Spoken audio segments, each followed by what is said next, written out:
Thank you very much. Thanks, and thank everybody and the society especially for giving me the opportunity to come out and speak after that long COVID break. And in fact, I was looking for some kind of opportunity to come to the public and speak, because as lecturers, we are so used to giving lectures face to face. For last 7-8 months, we have been doing everything online, and it's becoming a bit boring. So we are also losing our skills and expressions. You know how it is online. It's not just us, the students, also getting bored. So I think it is a really good opportunity for me. That's why I come out. And just to give you a little bit of my background, I work at Flinders University. I'm a demographer, but I work in population and development issues, although I was trained as a technical demographer at London School of Economics many years back, but I turned to be a more social demographer, and I work in Asia Pacific region. Many islands like Bougainville is one of my area of research. But I'm not Timorese. I originally come from a state called Assam in northeast India, and we are famous for tea. So I arrived in Australia around 21 years back to do my PhD here at Flinders University. Then I continued. So although it has been almost 2 decades, still I think I speak a bit of an Indian accent. So if you find it a bit difficult to understand me, please raise your hand. Then I have no problem in repeating, so I'll definitely repeat it. So yes, as I said, I'm not Timorese, but my kind of interest in Timor all of a sudden started in 2006. As you know, Timor Leste, which was known as East Timor before, now we call it Timor Leste. It's a more Portuguese name. In 2006, I think Timor got independence in 2001. So it was, I think it is now, at the moment, it is the newest country in Asia. I think the newest in the world is somewhere in Africa, but in Asia, Timor is the newest country. So in 2006, it was still very new. So one day I was reading some news article as a demographer. All of a sudden I found a small news item where it said, that's I'm talking about 2006. And that news item, it said in 2006 that Timor Leste had the highest birth rate in the world. And that was in 2006. So it really drew a lot of attention for me as a demographer. I started reading it. I didn't know much about Timor at that time. I knew it's a new country for long conflict.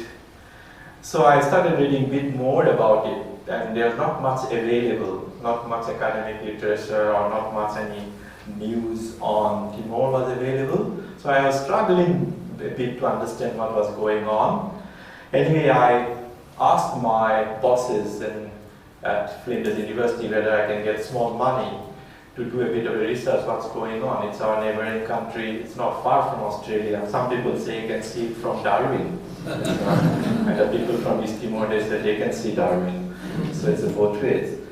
So they gave me small money to do a bit of investigation, what's happening. It was not only the high, it was not just the highest birth rate in 2006, but most interestingly, what was happening is that since it got independence in 2001, from 2001 to 2006, the birth rate was increasing. So around 2001, I will go to the slides later on, that is just giving you a background. Around 2001, when it got independence from Indonesia, on an average, a woman in Timor was producing around statistically we call 5.5 children, or you can say between 5 to 6 children. That means a woman in Timor in the reproductive age group is defined as 15 to 49 for a woman. 15 to 49 in demography, we call it the reproductive age group. So in the reproductive age group, every woman, on an average, in Timor, was producing around 5.5 during the independence, around 2001. In 2007, it went up to 7.8. That means on an average, women in Timor Leste was producing around 7 to 8 children, and that's why it was highest in the world. I think the rest of the countries, they're mostly from Sub-Saharan Africa. So that is where I got a lot of interest. I went with some money to Timor, did a lot of investigations into it, and I've written I published some work from my research that time, why they were producing more babies that time. So I'm not going to talk much about that one, but from that stage, what happened is that although it was very, very high in 2007, eventually it started dropping. So currently, I can give you the latest statistics. In 2018 and 19, Timor Leste is producing around between 4 to 5 children. Still, it is very high compared to many other countries, but it has gone down from 8 children to around 4 to 5, which is a big drop in last 15 years. Now, in demography, a little bit of technical things I'm explaining here before I go to my slides. In demography, when the demographic transition happens, that means when the birth rate falls, every society is going through it. All the societies in the history, if you see all the societies where it was a high birth rate, eventually it goes down. So that is happening in Timor, now it is going down. So when the birth rate goes down, there is something called window of opportunity. That means now, because the birth rate is going down, the population somehow opens up. That means more and more economically active population in the middle age group, which is 15, we call it from 15 to 60 age group, economically productive age group. So because now dependents, which are the children, as the birth rate is falling, the dependents, the proportion of dependent children is getting reduced. So that is called window of opportunity, in demographic window of opportunity. That means government can now spend more money or divert the money rather than spending on the dependent children to more economically productive age group. And if the government at this stage is very, very careful to invest on the young people, they get a dividend in the future. So if you invest in the young people now, because young proportion is getting down and they are entering into the economically active age group, so that means the training here now will pay a dividend. So there are more into it, there's a lot of mathematical equation we do, but simply what happens is that when the transition happens, if the government invests wisely in education, in the health of young people and the population in general, it pays a dividend. South Korea is one of the classic examples in the world who achieved the demographic dividend very well. So window opens for every society, but dividend does not come automatically. For dividend to come, government has to invest. Otherwise, it's a waste of young people, basically. To some extent, it happened in Australia. I think Australia was criticized for not utilizing that window very well. So they said still we had some opportunities, and the window does not remain open for long. Demographic theory shows that it is only for around, it lasts around 40 years, then it never comes back again. That is so unless you take the opportunity that time, it's a waste. So now in Timor, although the population growth is still very high with 4 to 5 children, window has just opened because the fertility is falling. So that is where I have been working from 2006 onwards, my last report, and I have been working very closely with the government there. One best thing in Timor is that they're very down-to-earth people, the politicians, the prime minister, the other ministers, so they listen to it. So for academics and researchers like us, it is a bit easy directly to talk to the policymaker. So I have got a lot of opportunities, in fact, to go to their parliament to talk to the parliament members what the issue is, how they can utilize this demographic window very well to have a better future for Timor. So this report, which is in the front page here, this is produced by United Nations Development Program, UNDP. So in 2015, when I went to the parliament, I had the opportunity to talk to the Timorese policymakers that don't worry, don't get scared that you have too many young people. You can turn into a dividend rather than, some negative impact. But how to do it, it's very crucial. So they took it very seriously, and they asked us, in fact, Prime Minister asked us from Flinders University, that I was leading the group, that can you give us a proposal, in fact, what you have to do. So we presented a proposal, and the United Nations Development Program came forward. They heard that the Prime Minister liked the idea, so they came forward. So we had a collaboration, the Flinders University, UN, and the government of Timor Leste. So we decided to do a national survey of the young people in Timor, what's going on, especially focusing on their well-being. So well-being of the Timorese youth, and how can they turn into a dividend in the future. So this report is basically led by Flinders University. I was the key author for the report. We have many chapters there, and it is very focused on young people and well-being in Timor Leste. So why we focused on youth? In the second paragraph I've written here that there is evidence, very clear evidence. It shows that countries which are very, very young, that means the 67% of the population is under 30, very young, they are highly likely to be in conflict, in social conflict, if the proportion is more than 67%, compared to other populations like the mature and transitional. Like mature is probably the classic example will be Australia. The developed countries are mostly in transitional and mature. So if especially in developing countries where a lot of young people, and the statistics show that if it is somehow around 67% and more, those countries experience more conflict in the society. So Timor is very much in the very young population category. So in the world, Timor is the 15th youngest in the world, if you take the average age. So in the world they rank 15th. Average age is only 17.4. It's very, very, very, very young.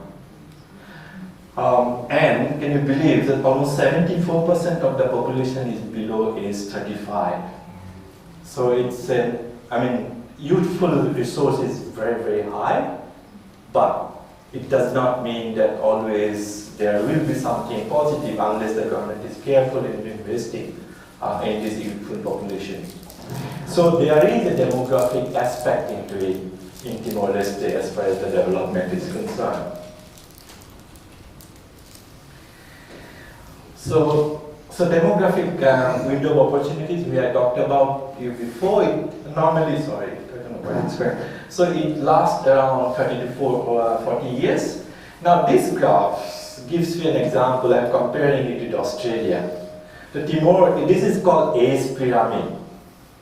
So age pyramid, normally bottom one, it starts from the babies, and if you goes up, more and more elderly population. Up and up is kind of older age group. So in a very typical developing country scenario, and this is Timor, the first one, the left-hand side. As you can see, a lot of young people, age-wise. One side shows the male population, one side the female population. So it is a very typical age pyramid for developing countries.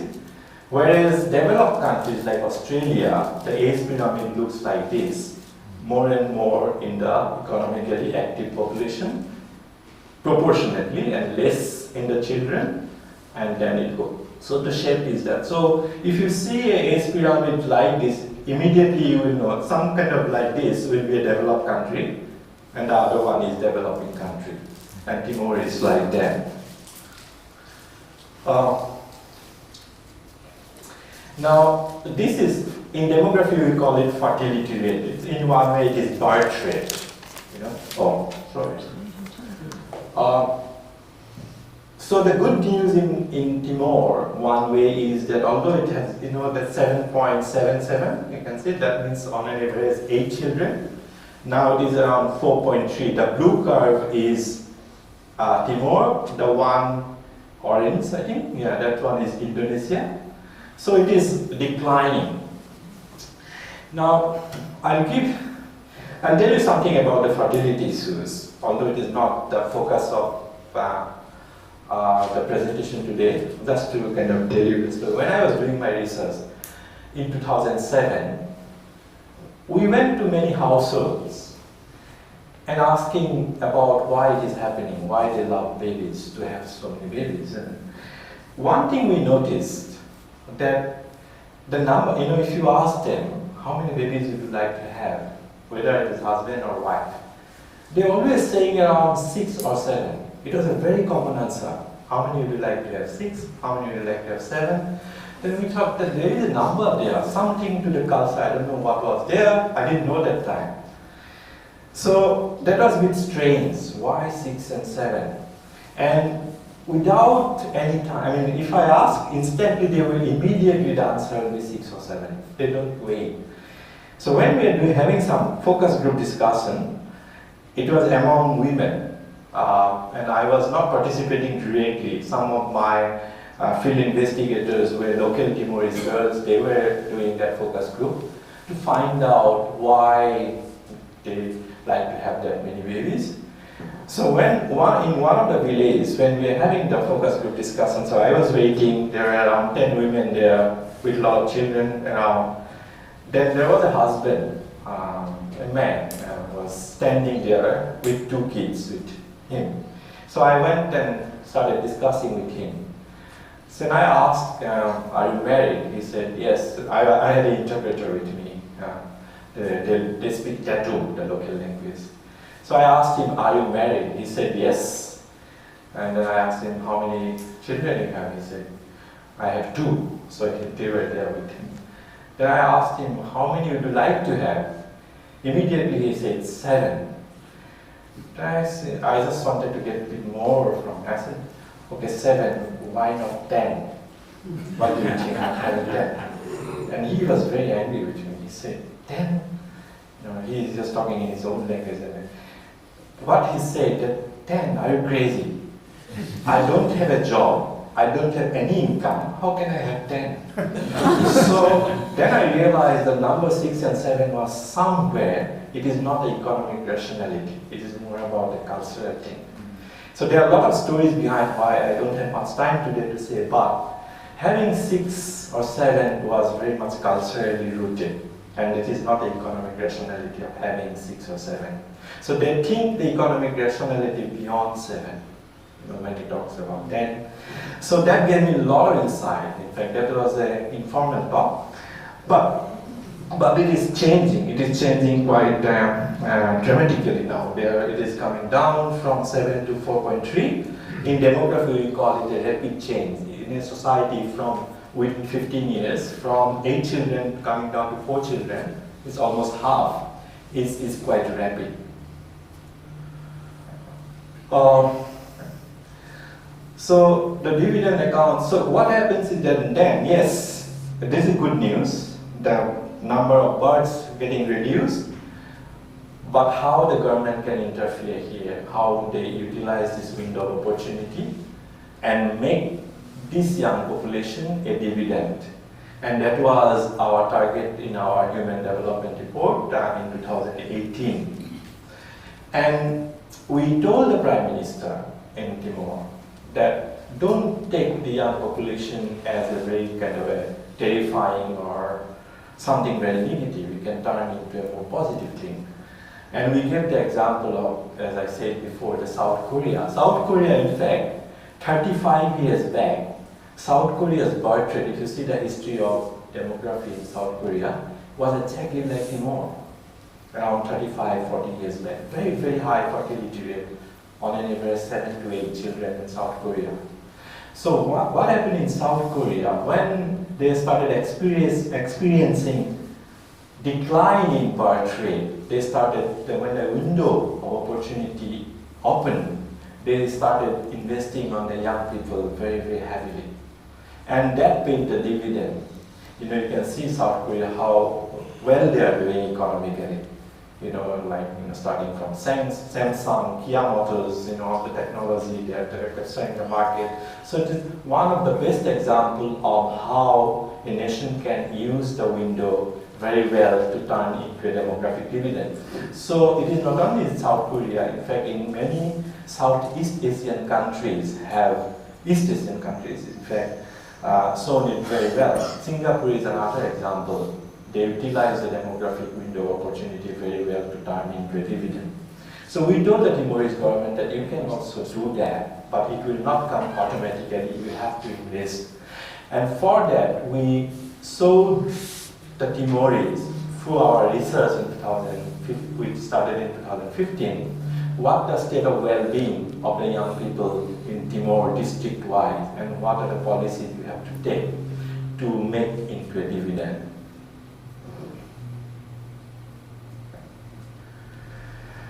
So why we have targeted, I told you a little bit already. So when the concept of well-being, what we have done is that, in fact, it is not the first time we have tried to measure the well-being of people in Timor. We have tried it in India as well. In 2014, we conducted a survey and we tried to measure the well-being of the population in my state, in fact, Assam. The definition of well-being, how we define well-being, is very much similar to the concept of happiness index. Have you heard about happiness index in Bhutan? So, in fact, when I went to Assam, we had a workshop with the people from Bhutan who developed happiness index with support from Oxford University. So we had a workshop to understand, wow, how Bhutan is defined happiness index. So the concept we developed of well-being is very similar to happiness index. So in happiness index, they consider 7 or 8 different domains of life. It's not just the income, it also includes health. Health also is physical health and mental health. It also includes education. It also includes relationship with the environment, because in developing societies, especially the environment is a very important part of the well-being. So how they relate to the environment. And also, most important thing is community vitality as a domain or aspect of well-being. That means how supportive the neighborhood is, how supportive the friends are, how supportive as a society, you know, what the vitality is community. That is also we consider. So there are 8 different dimensions we combine. Then we have many questions in each domain, each aspect of life. We collect those informations. Then it is subjective. Then we convert it to a more mathematical model. I won't go much detail into it. Then we convert it into an index, which gives you a particular value. It is very subjective. Then we get a more objective measure of it, which shows what the level of well-being of that individual or the household in the society. And the formula behind is developed by a group of researchers at Oxford University with collaboration with Bhutanese people. And we took that happiness concept, but in Assam, we did not call it happiness, we call it well-being. Because there are a lot of debate about the question of happiness. You know, some people say that I may be very happy in the morning, but I'm not happy in the evening. Somebody, in fact, when we were having a workshop, they asked me, okay, Udoy, my name, he said, because they're having a debate about it. He said, because you know the India, Pakistan, the cricket, so he said, okay, you are very happy for some reason in the morning, but in the evening, If you know that Pakistan beat India, will you be still happy? So they are a little bit of funny side, but they say that the happiness probably is not that easy concept to define. So we started calling it more kind of a well-being, but the original concept comes from that kind of concept. So we did survey a lot of young people there, a lot of in-depth interviews with the Timorese young people. It's not a huge country. It's exactly the population almost similar to South Australia. It has around I think currently around 1.2 or a little bit more than 1.2 billion. So it is relatively, as a country, it is relatively small. So if they utilize everything very well, it will do well. Its main source of revenue, as you know, I think definitely is oil. Can you tell me what is the second source of national income for Timor? And just to ask you. First is oil, which contributes to. Sorry? Tourism. No, not tourism. Coffee used to be the second one. It has become third. Second one is the Australian seasonal migration program. So Timorese who come to work in Australia, it's a seasonal workers program. That became the second biggest contributor to their national income, the remittances. So we are doing some work now with the impact of the Australian seasonal workers program on the well-being of the families in Timor. Currently it is going on. So that became the second source of employment and also income and also national income. So the coffee became third now. So, but they're doing quite well. When I arrived in 2006, it was very difficult to go out at night. It was not that easy because they had long conflict. They got independence and only 4 to 5 years since independence. And the conflict in the society, people are still a bit reluctant to be friendly for some reason. But if I compare my first arrival in 2006 to my last year when I went, it's a huge difference. In last year I used to go out at almost at 12 o'clock at night. Still the restaurants are open. You can have a nice coffee. Sometimes very good food on the street. Everything is quite vibrant. So they have done quite well that way. So we have done the survey, a lot of measures we tried to kind of find out different aspects of well-being. This is state of well-being, 10% of youth are deprived moderately or extremely. So when we divided the well-being status, sorry, I don't know why. But it shows that at the extreme below, around 10% of the youth, almost kind of a zero well-being. But it's not huge. Then they have in between. If I compare Timor to Assam, where I did my previous survey, and also to some extent what I know about Bhutan, I think comparatively Timorese society is doing very, very well. Economically not that well, but overall well-being, they're quite okay. They're very happy. I think some of you probably have been to Timor. It's extremely friendly society. They're very active in the morning. 5 o'clock if I wake up from my hotel, I can see they love jogging. They love keeping the physical fitness. In the morning they will go out. But the only issue is that a lot of Timorese migrated from villages to the capital, Dili. Huge migration. Now that is a big issue because of the employment opportunity. Not much employment opportunities there in capital, but they just come out. It's like many other developing countries, but for Timor it is extremely high. And that's why in Timor it is very common to find a household with around 15 to 20 people in a small place. and all are related, and probably they are in the same friend circle.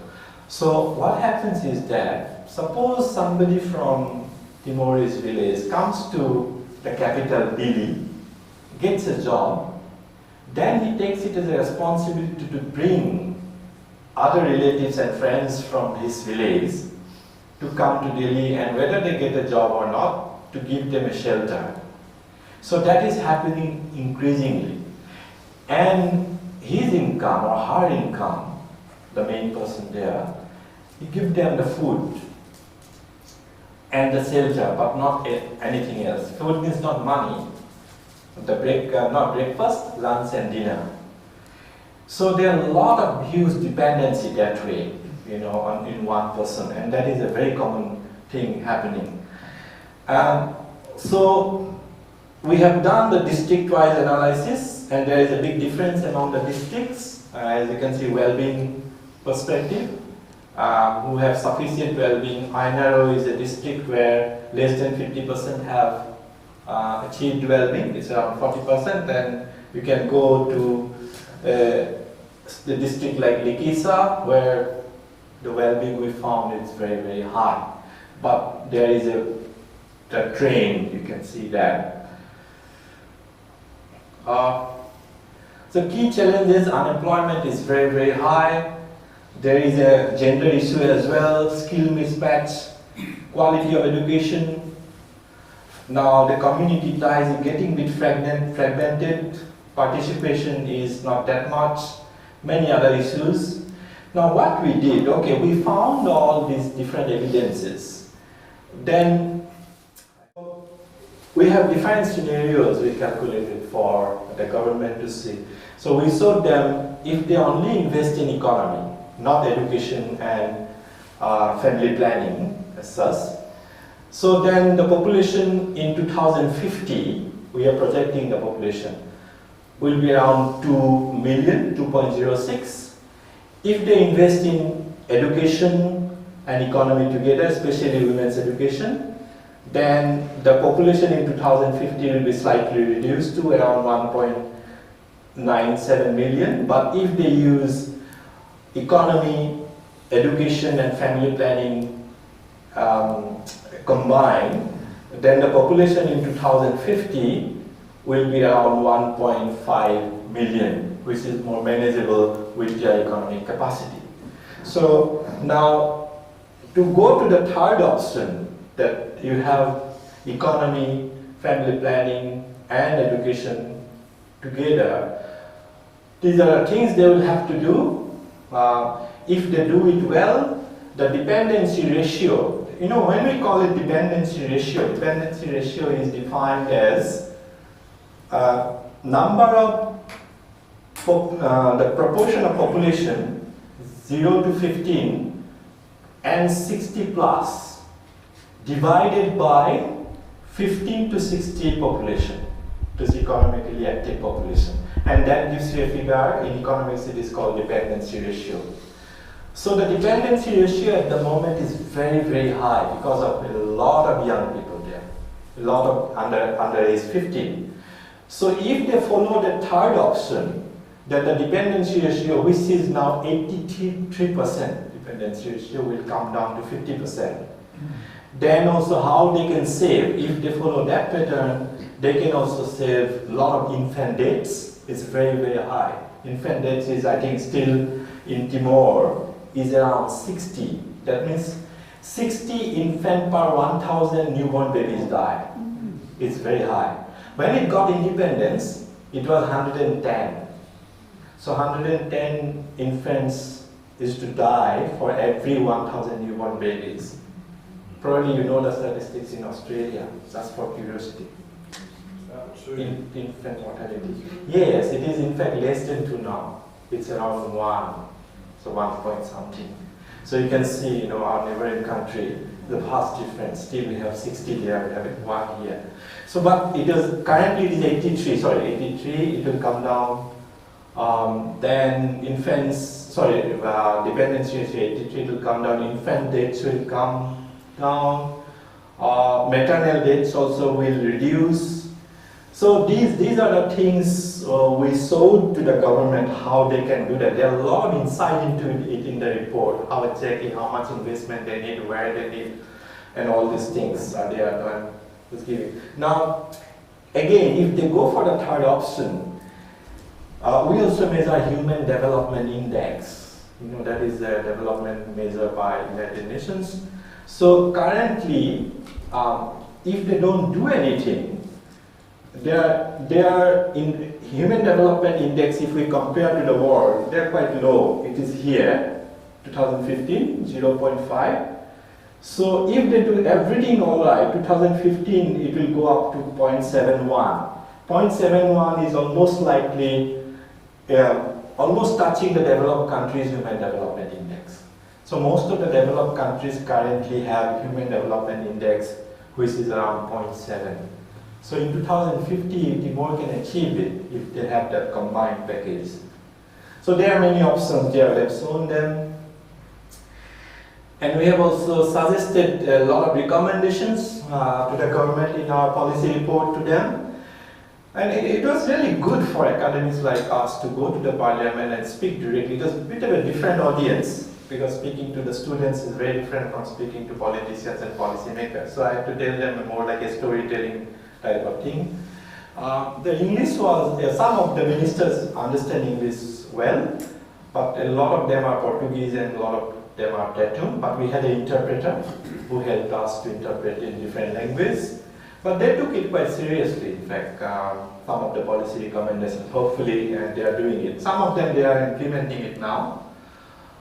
So one of the key recommendations we said that the budget, they have to increase the investment in education to 24% of the total budget, which is currently around 7%. We said that will be key for Timor, investing in education. When I go every time, one of the hotel I normally stay, I can see there's a school next to the hotel, and that particular school, it's a primary school. Because there are not many schools there, that particular school, they have 3 different timings, 3 batches. One batch starts at around 6:30, I think, in the morning. It goes up to around 9 o'clock, I think, 9 o'clock. Then from 9:30, another batch, it goes up to around 12:30, 1 o'clock. And the third batch starts around 2 o'clock, it goes until 5 o'clock. And only 2 or 3 teachers, they continue, batch by batch, every time. And most of the situations are like that, because of the lack of infrastructure, lack of schools, lack of many things. So we said we need to increase the investment for a better tomorrow. There are some recommendations, I won't go much into the detail. The report is available online. If you write Timor Leste National Human Development Report 2018, it is free to download and you can read the recommendations. Based on our recommendation, they recently started a youth training center in the capital, Dili, and that is doing extremely well. And they are training the young people, especially coming from the villages, computer skills. They are also training how to apply for a job, how to become an entrepreneur, and a lot of things happening there. It's very nice to see that those things are happening. So my overall kind of outlook on Timor, that it has a capacity, and I think I'm quite positive about Timor that it can do well. There is some corruption happening, I think, like many other countries, to some extent, but it is not that. It is a bit of a worry, but if I compare it to if I compare the situation in Timor, what happened in Bougainville, where I worked there before as well, around 2008, I think, first time I went to Bougainville. But I think if I compare Bougainville post-conflict society, Timor post-conflict society, I think Timor is doing much, much, much better if I compare it to Bougainville. So I'm quite hopeful that Timor will do that, but I keep telling the politicians, especially the Deputy Prime Minister, who became a very good friend of us, and we could exchange a lot of ideas with him. We keep telling them that if you don't invest now, if you do all these policies now, otherwise it might come back to conflict again. It happened to some extent in some areas, but they need to be very, very careful from now, otherwise there is a danger. So the report is available there,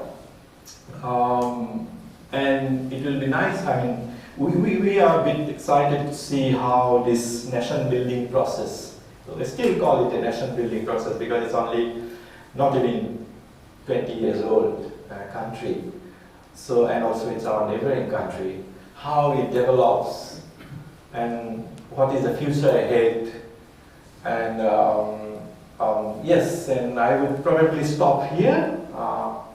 Is it okay? So if you have any questions, and a lot of inside stories there, but sometime probably I would love to share again. But if you have any questions, I'm more than happy to take it. Thanks, I took a bit more time.